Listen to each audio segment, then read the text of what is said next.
मसला चाहे पार्टी का हो, चाहे संगठन का हो, चाहे सरकार का हो, दिल्ली उत्तर प्रदेश की सियासत में कहीं टिक नहीं पा रही है। सरल शब्दों में कहें तो योगी क्या मोदी को अब मात देने की स्थिति में आ चले हैं।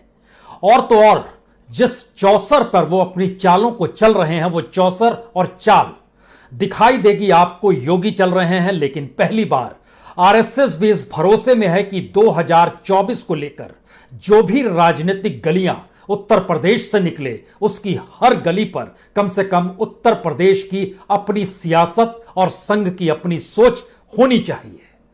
यानी दिल्ली जो सोच कर बैठी कि चेहरा वही होगी, दिल्ली जो सोच कर बैठी संगठन उसी का चलेगा, और दिल्ली जो सोच कर बैठी कि दरअसल उत्तर प्रदेश की सरकार भी कम से कम अब आखिरी 8 महीनों में चुनाव से पहले उसके इशारों पर नाचना शुरू कर दे, तो यकीन जानिए एक के बाद एक जो बिसात बिछाई जा रही है उसमें दिल्ली कहीं फिट बैठती नहीं। उसका पहला नजारा गुजरात के नौकरशाह के जरिए नजर आया है। बेहद करीब माने जाते रहे नरेंद्र मोदी के, देश के प्रधानमंत्री नरेंद्र मोदी। गुजरात के मुख्यमंत्री जब वो थे तो ये नौकरशाह वाकई बहुत करीब थे, और इसीलिए उन्होंने वॉलंटरी रिटायरमेंट लिया। यानी उम्र से पहले रिटायरमेंट की स्थिति में इसलिए आ गए क्योंकि उत्तर प्रदेश में चुनाव होने जा रहे हैं। वो चाहते थे सशक्त दावेदारी उनके हाथ में रहे। वो चाहते थे नरेंद्र मोदी की छांव में उत्तर प्रदेश की सियासत पर जब वो चले तो वजीर नजर आए। लेकिन योगी ने अपनी सियासत के जरिए उन्हें प्यादा बना दिया। उपाध्यक्ष का पद उन्हें संगठन के तौर पर दिया जरूर गया, लेकिन उपाध्यक्ष का पद किसी भी राज्य में पॉलिटिकल पार्टी के नेता के तौर पर कोई मायने नहीं रखता है। तो क्या ए.के. शर्मा जो चले थे डिप्टी सीएम बनने के लिए, उन्हें पार्टी के उपाध्यक्ष पद पर संतोष करना पड़ा? वो मऊ से आते हैं और मऊ से ही एमएलसी चुने गए। चुने क्या गए, दिल्ली के इशारे पर उनको एमएलसी बनाया गया, यह सोचकर कि कहीं ना कहीं किसी ना किसी तरीके से उनकी एंट्री सरकार में होगी और सरकार चला रहे योगी पर नकेल वह कस पाएंगे। क्योंकि इससे पहले 4 बरस के भीतर संगठन और पार्टी को अपने तरीके से खूब मथा है दिल्ली ने। ना सिर्फ मथा है, बल्कि यह भी समझिए कि मंत्रिमंडल के भीतर भी जितने मंत्री हैं उनकी नजर हमेशा लखनऊ से ज्यादा दिल्ली के इशारे पर रहती रही। लेकिन फिर यह कौन सी परिस्थिति आ गई जिसमें योगी ने ना सिर्फ ए.के. शर्मा को उपाध्यक्ष बना दिया, अब संगठन को भी मथने को तैयार है। और उत्तर प्रदेश का हर दरवाजा, हर कपाट नए सिरे से आरएसएस अपने तरीके से लगाने को तैयार है। नई परिस्थिति यह भी बन रही है कि आने वाले वक्त में आप सुन सकते हैं कि संजय जोशी, जिसे बहुत नापसंद करते हैं नरेंद्र मोदी, योगी आदित्यनाथ उन्हें पसंद कर लें और आरएसएस की तरफ से एक हरी झंडी मिल जाए कि उत्तर प्रदेश के भीतर में जो ब्राह्मण दूर हो रहे हैं या फिर जो संगठन कहीं चरमरा रहा है, उसके संगठनकर्ता के तौर पर एक सबसे बेहतरीन पहचान आज से नहीं, गुजरात के इलेक्शन के दौर से संजय जोशी की रही है। तो क्या संजय जोशी को लेकर भी दत्तात्रेय होसबोले इजाजत दे देंगे? यह फिलहाल एक सवाल है, लेकिन कहीं ना कहीं किसी ना किसी तौर पर नरम रुख योगी आदित्यनाथ का इस लिहाज से हो चला है कि वो मानकर चल रहे हैं कि उत्तर प्रदेश के भीतर ना सिर्फ वह मुख्यमंत्री के पद पर बने रहेंगे, बल्कि उत्तर प्रदेश का चुनाव भी उन्हीं के चेहरे पर लड़ा जाएगा। यानी तमाम राज्यों में जब मुख्यमंत्री पद पर कौन होगा इसका ऐलान नहीं किया गया बीजेपी के दौर में, और कमोवेश हर राज्य में नरेंद्र मोदी ही चेहरा रहे, वही स्टार प्रचारक रहे, लेकिन योगी ने अपनी बिसात, अपनी चौसर जो सही मायने में आरएसएस की जमीन पर बिछाई है, उसके मैसेजेस बहुत साफ हैं। उसका सबसे बड़ा मैसेज तो यह है कि जिस दौर में अयोध्या में जमीन को लेकर हड़कंप मची हुई थी कि खरीदारी हो रही थी और अयोध्या में राम मंदिर बनाने के नाम पर जो जमीनों के हेरफेर की जानकारी आई, योगी सरकार ने उस पर चुप्पी थाम ली।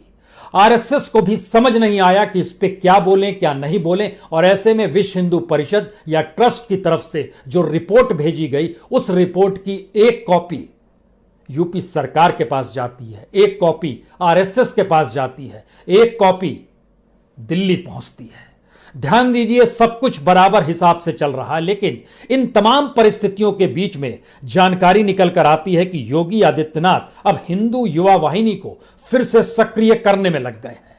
मठ में बैठकर जो मीटिंग कर रहे हैं उसमें पूरे पूर्वांचल के इलाके में किस तरीके से हिंदू युवा वाहिनी के कार्यकर्ता सक्रिय होंगे और सशक्त कैडर उस सक्रियता के साथ आरएसएस के साथ तालमेल करेगा, बीजेपी के साथ तालमेल नहीं करेगा। आरएसएस अपने तौर पर उत्तर प्रदेश की जमीन जब बिछाना शुरू करेगा तो उसमें दिल्ली की नजर बार बार यही जाती रही कि संगठन कम से कम उसके हिसाब से मथा जाए, सरकार उसके हिसाब से चली जाए। लेकिन जो जानकारी आ रही है उसमें शह मात का खेल सिर्फ 2022 के यूपी चुनाव को लेकर नहीं है। यह दरअसल 2024 को देख रहा है कि क्या वाकई अगर आज की तारीख में उत्तर प्रदेश के भीतर में योगी का वैकल्पिक चेहरा कोई भी हो सकता है या फिर कोई नहीं है। क्या यही विचार 2024 तक आते आते कहीं ऐसे तो नहीं गूंजेंगे कि नरेंद्र मोदी के वैकल्पिक चेहरे के तौर पर बीजेपी में कोई चेहरा नहीं है या फिर कोई भी हो सकता है। इन स्थितियों की नब्ज को आरएसएस पहली बार पकड़ रही है, समझ रही है कि क्या वाकई 2024 तक पहुंचते पहुंचते अगर यूपी के चुनावी रिजल्ट उसके अनुकूल नहीं हुए तब क्या होगा। क्या वह विचारधारा बच पाएगी जिसके आश्रय वो चल निकली? क्या वह उसकी सामाजिक सांस्कृतिक समझ, उसके दायरे में वह वोटर और समाज आ पाएगा जिसको लेकर उसने उत्तर प्रदेश में बहुत काम किया है? या फिर बीते 7 वर्ष के भीतर जब देश के प्रधानमंत्री नरेंद्र मोदी मरे तो उसके बाद से उनके इस बनने की प्रक्रिया के बाद से आरएसएस कुछ इस तरीके से खामोश हो गया कि उसने जो भी किया, अपने उत्सव मनाए, अपनी मीटिंगें की, लेकिन जनता के साथ किसी मुद्दे पर उन सरोकार के साथ खड़ी नहीं हो पाई जहां जनता सरकार से रूठी हुई थी।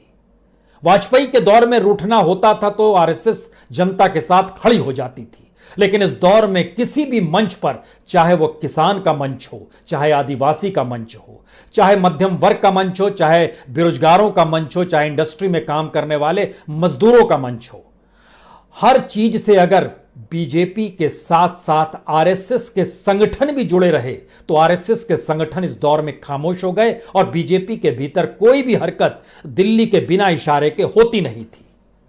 तो क्या उत्तर प्रदेश एक ऐसी प्रयोगशाला में बहुत शालीनता के साथ तब्दील करने की परिस्थिति में आरएसएस ही लेकर आ रही है, जिसमें योगी आदित्यनाथ को बल इसलिए मिलता चला जाए क्योंकि दिल्ली ने जो बल दिखाया है उस बल से वह तमाम स्थितियां धराशायी होती चली जा रही है, क्योंकि बीजेपी का जो वर्चस्व देश के अलग अलग राज्यों में 2015-16 तक था, आज की तारीख में वो नहीं बचा है। याद कीजिए, लोकसभा इलेक्शन के बाद 2014 के तुरंत बाद जीत हर जगह मिली थी। हरियाणा में जीत मिली थी, झारखंड में जीत मिली थी, महाराष्ट्र में जीत मिली थी। ये तीनों चुनाव इन तीनों राज्यों के 2014 में ही हुए थे, लोकसभा चुनाव के तुरंत बाद।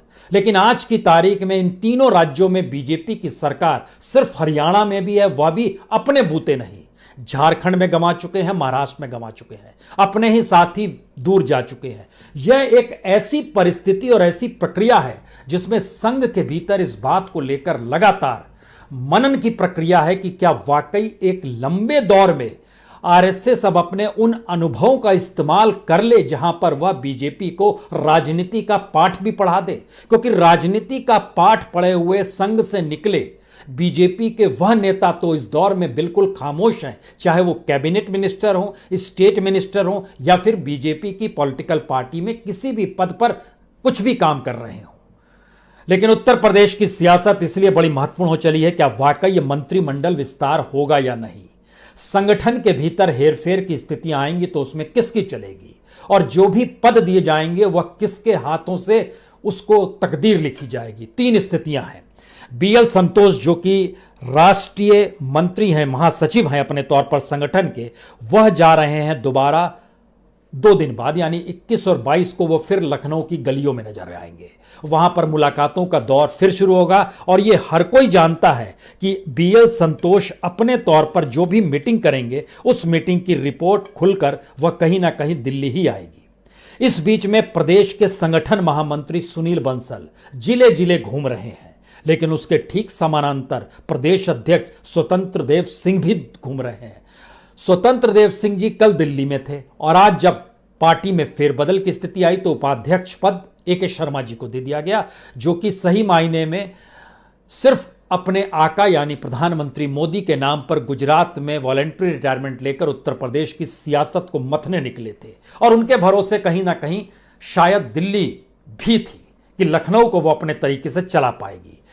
लेकिन प्रदेश संगठन महामंत्री सुनील बंसल की रिपोर्ट, प्रदेश अध्यक्ष स्वतंत्र देव सिंह की रिपोर्ट, राधा मोहन सिंह की रिपोर्ट और गवर्नर आनंदीबेन पटेल की रिपोर्ट, सबकी रिपोर्ट अपने अपने पर तैयार है। इस रिपोर्टों के पन्ने के भीतर दो तीन बातें बहुत साफ है। हर जिले के भीतर में संगठन मंत्री के तौर पर या प्रदेश मंत्री जिसको कहते हैं उनकी नियुक्तियां होनी चाहिए। तो ऐसे में लखनऊ के प्रदेश मंत्री के तौर पर अर्चना मिश्रा को बनाया गया, बुलंदशहर में अमित वाल्मीकि को बनाया गया और यह धीरे धीरे सिलसिला और नजर आएगा। अगला सवाल है क्या वाकई चुनाव से पहले मंत्रिमंडल विस्तार कर उन दलों को महत्ता दी जाए या ना दी जाए जिन दलों ने मुलाकात दिल्ली आकर की है। योगी आदित्यनाथ का बहुत साफ कहना है, इन छोटे दलों के आश्रय हमको मदद मिल सकती है, लेकिन तय कर लीजिए हमारे वोट उन तक चले जाएंगे, लेकिन क्या उनके वोट भी हमारे पास आ पाएंगे? क्योंकि जो पहचान योगी आदित्यनाथ की है, जो पहचान उत्तर प्रदेश सरकार की है, उसमें वाकई जो पिछड़े जातियों से जुड़े दल है, जो निचली जातियों से जुड़े हुए दल हैं, उन जातियों की पॉलिटिकल पार्टी के वोट ट्रांसफर होंगे या नहीं होंगे। खासतौर से तब जब बहुत तेजी से उत्तर प्रदेश ध्रुवीकरण की दिशा में बढ़ रहा है, एक ऐसा ध्रुवीकरण जिसमें हर कोई जान रहा है कि एक भी वोट बीजेपी को मुस्लिमों का नहीं मिलेगा। यह भी जान रहा है कि ध्रुवीकरण की तीखापन इतना ज्यादा है कि हो सकता है चुनाव आते आते जो 3-4 दल हैं, जिसमें बीएसपी है, जिसमें समाजवादी पार्टी है, जिसमें कांग्रेस है, एक सीधा मुकाबला बिल्कुल बंगाल की तर्ज पर नजर आने लगे। और जिस तरीके से बंगाल में वहां के वोटरों ने कांग्रेस और वामपंथी को दरकिनार कर दिया, उत्तर प्रदेश भी शायद कुछ ऐसा ही मैसेज देने की स्थिति में आ जाए, जहां पर उसे लगने लगेगा कि एक तरफ बीजेपी और दूसरी तरफ कौन है। उसमें जाहिर है अभी दो ही पॉलिटिकल पार्टी है, एक समाजवादी पार्टी और दूसरी कांग्रेस पार्टी। समाजवादी पार्टी का वर्चस्व कैडर जाति के लिहाज से वह कांग्रेस से ज्यादा विस्तार पाए हुए है, लेकिन उसका दूसरी स्थिति को भी समझने की जरूरत है कि वहां पर यादवों का वर्चस्व है, परिवार का वर्चस्व है, और इस पर अब उंगली उठाने की स्थिति में कांग्रेस से जुड़े हुए ही वह नेता उठा रहे हैं जो कि जान रहे हैं कि अब आने वाले वक्त में टक्कर उन्हें सीधे सीधे अखिलेश के चेहरे को देनी है। इसलिए निशाने पर कांग्रेस के भी छिटपुट नेता अब उन्हें निशाने पर लेने लगे हैं और अखिलेश यादव भी अपने तौर पर बोलने बताने लगे हैं कि दरअसल हमें यह फिट नहीं बैठता है कि हम किसी दूसरी पॉलिटिकल पार्टी के साथ खड़े हो जाएं। दरअसल यही वो नब्ज है जिसे योगी आदित्यनाथ समझ रहे हैं और समझा रहे हैं। दिल्ली की बैठक चाहे वो गृह मंत्री अमित शाह के साथ हुई हो, चाहे बीजेपी अध्यक्ष जेपी नड्डा के साथ हुई हो, चाहे प्रधानमंत्री मोदी के साथ हुई हो, जो भी मुलाकातों का सिलसिला दिल्ली में अलग अलग तरीके से चला, योगी ने अपने तौर पर दो ही मैसेज दिए। एक, सरकार यही रहेगी, मुख्यमंत्री वही रहेंगे, मंत्रिमंडल विस्तार उनकी अनुकूल सोच के हिसाब से होना चाहिए, यानी यह सरकार का हिस्सा था। दूसरा हिस्सा, कोई भी पैराशूट की तरह डेमोक्रेटिक तरीके को दरकिनार करते हुए ना तो सरकार में शामिल हो सकता है, ना यह मैसेज राज्य में दिया जा सकता है। यानी चेहरा और सरकार जब योगी आदित्यनाथ की रहेगी तो यह एक ऐसा मैसेज है जो बताने के लिए काफी है कि 2022 का चुनाव उत्तर प्रदेश का योगी के चेहरे के आश्रय ही लड़ा जाए, यह संदेश वो दे रहे थे। दूसरा संदेश था कि आने वाले वक्त में आपने चाहे किसी भी राज्य में मुख्यमंत्री का चेहरा सामने ना रखा हो और उत्तर प्रदेश में भी ना रखने की स्थिति में अगर आप आ रहे हैं तो फिर एक चीज जान लीजिए, यूपी में चुनावी जीत अगर बीजेपी को मिलेगी तो मुख्यमंत्री अगला योगी आदित्यनाथ ही होगा। यह भी मैसेज उन्होंने अपने तौर पर दे दिया। शायद इसीलिए डिप्टी सीएम केशव प्रसाद मौर्य अपने तौर पर खामोशी बरते हुए हैं। दिनेश शर्मा कुछ कहने की स्थिति में नहीं है, वह भी कहीं ना कहीं प्रधानमंत्री मोदी के करीबी हैं, जैसे ए.के. शर्मा करीबी हैं। दिनेश शर्मा की एंट्री सरकार के भीतर हुई, वह दौर और था, क्योंकि यह बात को योगी भी समझ रहे थे कि उनके भरोसे 2017 का चुनाव जीता नहीं गया था, बल्कि उनकी एंट्री मुख्यमंत्री के तौर पर आरएसएस ने कराई थी। और अब योगी आदित्यनाथ जब हिंदू युवा वाहिनी को जागृत कर रहे हैं तो संदेश संघ को भी दे रहे हैं कि दरअसल जिस गवर्नेंस के मोड में आप लगातार इस बात का जिक्र करते हैं कि इससे जीत मिलेगी या फिर दिल्ली यानी प्रधानमंत्री मोदी के चेहरे के आसरे उत्तर प्रदेश में जीत मिलेगी, तो कोई भ्रम ना पालिए, लोगों का आक्रोश कहीं ज्यादा योगी से ज्यादा मोदी को लेकर है उत्तर प्रदेश के भीतर में। यह एक अपने आप में सबसे बड़ा सवाल हो चला है कि क्या वाकई ये चुनाव जिसकी तैयारी योगी कर रही है 2022 की तैयारी है या 2024 की तैयारी है। और आरएसएस ने भी अपनी जमीन जब योगी को दी है कि आप अपनी चौसर बिछाइए और इस पे पासे फेंकिए, तो वह चौसर और पासे भी 2022 के लिए फेंके जा रहे हैं या 2024 के लिए फेंके जा रहे हैं। ये सवाल इसलिए महत्वपूर्ण हो चले हैं क्योंकि जिन 4 रिपोर्टों में जिक्र है उसमें 2 बातों का जिक्र निकलकर जानकारी अलग अलग सूत्रों से आई और आरएसएस भी इस बात को समझ रही है कि दरअसल संगठन की मजबूती जरूरी है, लेकिन उस संगठन के भीतर जो कार्यकर्ता है वह रूठा हुआ है। बीजेपी का अपना कार्यकर्ता बीजेपी से ज्यादा रूठा हुआ है, जो पंचायत स्तर पे है, जो जिले स्तर पर है। इसीलिए इस बात का जिक्र हो रहा है कि उनके घर तक कम से कम बड़े नेता पहुंचे और इस प्रक्रिया में सबसे बड़े प्यादे और वजीर के बीच चलने की स्थिति में एक नाम जतिन प्रसाद का भी है। यह सबको पता है कि उत्तर प्रदेश की सियासत में ब्राह्मण कहीं ना कहीं योगी आदित्यनाथ से रूठा हुआ है। जतिन प्रसाद ब्राह्मण चेहरे के तौर पर सामने आए हैं। योगी का संदेश उनको बहुत साफ रहा, अलग अलग माध्यमों से तय कीजिए, दिल्ली के इशारे पर या फिर हमारे साथ। अगर हमारे साथ तो फिर पहला कार्यक्रम लीजिए, घर घर योजना जो कार्यक्रम चल रही है उसे कीजिए। भूल जाइए कि मंत्री बनिएगा, भूल जाइए कि ब्राह्मण चेहरा आप हैं, हमारे साथ रहिए, हम आपको चेहरे के साथ आगे बढ़ा देंगे। अब यह 2 नई परिस्थिति निकल कर आती है कि दिल्ली अगर किसी प्यादे को लेकर आता है और उसे वजीर बनाना चाहता है तो उस वजीर की सोच लिए हुए वो शख्स दोबारा प्यादा योगी के दरबार में बन जाता है। इन दोनों परिस्थितियों को जब आप मिलाइएगा तो एक नई परिस्थिति यहीं से निकल रही है। आरएसएस के जहन में बहुत साफ है, यूपी का चुनाव किसी भी हालत में जीतना है और जो स्थिति विश्व हिंदू परिषद या ट्रस्ट या चंपत राय जी के माध्यम से अयोध्या मंदिर को लेकर हुई है, उसमें हो सकता है कि अयोध्या इशू ही कहीं ना कहीं उनके खिलाफ ना चला जाए, क्योंकि आस्था का सवाल था, भक्ति। क्या ये वाकई इतना ध्रुवीकरण कर पाएगा? क्योंकि जिन्होंने इस मुद्दे को उठाया वह मुस्लिम नहीं थे, जिन्होंने इस मुद्दे को उठाया उनकी सियासत उत्तर प्रदेश के भीतर कहीं है नहीं। जिस पॉलिटिकल पार्टी और जिस नेता ने इस मुद्दे को जोर शोर से दिल्ली में उठाया उसकी पहुंच पकड़ उत्तर प्रदेश की सियासत में नहीं है। इसे उत्तर प्रदेश की सियासत थामे हुए नेताओं ने लपक लिया और उसके बाद जिस स्थिति में दिल्ली और लखनऊ के बीच जो बनती चली गई बेड़ियां कड़ियां और उसके बीच पुल बनाने की कोशिश जब की जाने लगी तो तुरंत एक झटके में 3 संदेश लखनऊ से निकल कर आए। मंत्रिमंडल विस्तार करेंगे, लेकिन जुलाई में सोचा जाएगा इस पे, लेकिन मंत्री कौन बनेगा, कैसे बनेगा, इसमें आपकी जो दृष्टि है वह दृष्टि हमारी नहीं है। दूसरी बात, जो भी व्यक्ति आएगा वो पार्टी और संगठन में जिस रूप में काम कर चुका होगा उसको तवज्जो देनी होगी, क्योंकि यह चुनावी महीना है। चुनावी महीना मतलब चंद महीनों के बाद चुनाव है, साल भी नहीं बचा है। और तीसरी परिस्थिति, जो बेसिक आधार रहा है बीजेपी का और संघ परिवार का, उसको आप दरकिनार ना कीजिए इस नाम पर कि हम दरअसल इन्वेस्टमेंट ले आएंगे, हम दरअसल डेवलपमेंट ले आएंगे। इस माध्यम से चीजों को मत चलाइए। गवर्नेंस चाहिए तो योगी के गवर्नेंस को आप समझिए। इन मैसेजेस ने दिल्ली को एक बड़ा संदेश चाहते अनचाहे तौर पर दे दिया कि दरअसल आपकी भी नो एंट्री यूपी इलेक्शन के वक्त हो सकती है। यह बहुत बड़ी बात होगी। अगर कल्पना कीजिए कि उत्तर प्रदेश के चुनाव के वक्त जो चेहरे और पूरी कैबिनेट जिस तरीके से हर जगह, चाहे वो असम हो, चाहे बंगाल हो, चाहे तमिलनाडु हो, जिस राज्य में चुनाव होता था वहां नजर आती थी, उत्तर प्रदेश में ना नजर आए। यह स्थिति बन सकती है क्योंकि उत्तर प्रदेश की जमीनी तौर पर जो समझ डेवलप हो रही है उसमें वहां के लोगों में बहुत ज्यादा गुस्सा है। इस बात को लेकर गुस्सा है कि दरअसल किस तरीके से उनकी जिंदगी से खिलवाड़ किया गया।